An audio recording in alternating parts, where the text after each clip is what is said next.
Mga kapuso, nandito po ako ngayon sa Media Center ng International Criminal Court. Ayan, nakikita na po natin, nagdadatingan na po ang mga miyembro ng media na magko-cover sa confirmation of charges hearing ni dating Pangulong Rodrigo Duterte. Ayan po, may mga brochure at mga information na pwedeng makuha rito. Ito po ay sa wikang Ingles, meron din po sa Tagalog. Ayan o, kabuuan ng paunang pagdinig. Ayan, ang taga-usig laban kay Rodrigo Duterte. So ito po yung itsura ng media center. Dito po sa media center, pwedeng iwan quote. Ayan.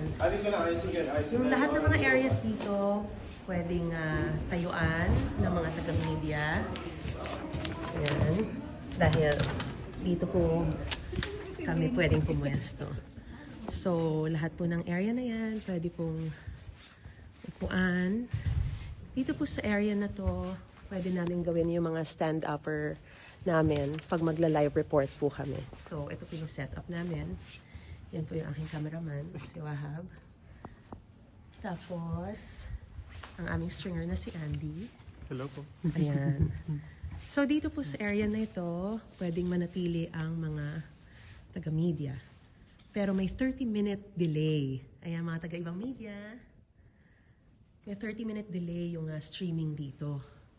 Pwede rin po sa taas para may workstation. Ayan. So, hanggang dito lang po pwede dalhin yung aming mga electronics. Yung mga gadgets po namin, gaya itong ginagamit ko pong cellphone, yung mga laptop, and everything else. Even yung iWatch, kailangan po i-surrender.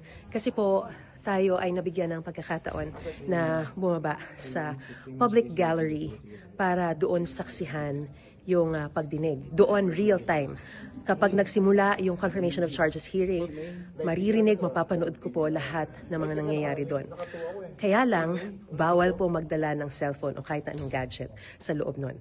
Tanging papel at ballpen lang ang pwede kong dalhin, kaya kailangan talagang mabilis sa pagsusulat at makuha lahat ng mga impormasyon para ihahatid ko po sa inyo ang lahat ng mangyayari dito sa makasaysayang confirmation of charges hearing ni dating Pangulong Rodrigo Duterte na magsisimula na po ngayong araw dito po sa International Criminal Court sa The Hague, Netherlands. Yan po muna ang latest sa sitwasyon mula pa rin dito sa The Hague.